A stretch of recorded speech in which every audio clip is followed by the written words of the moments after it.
Hello，我係 Have a Nice Flower 嘅力高，今日為大家示範用雪梨紙包花束。首先我哋預備咗束花先啦。咁你而家見到呢係一張防水嘅包裝紙嚟，我哋先從底部咁樣將佢包上嚟。咁我哋執一執啲位先啦。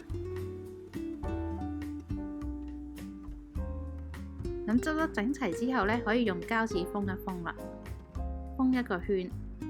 然後我哋剪咗多餘嘅位，開始包第二層啦。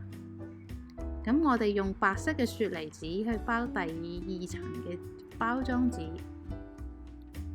同樣地啦，執一執啲位，等佢唔好咁吵啦。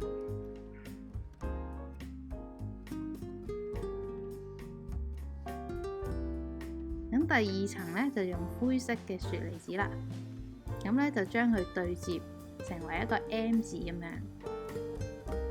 我哋沿住最側邊嘅角開始包起，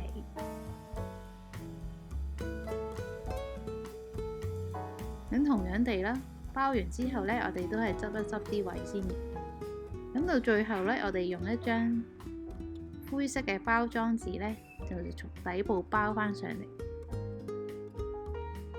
咁啊遮返嗰個防水包裝紙。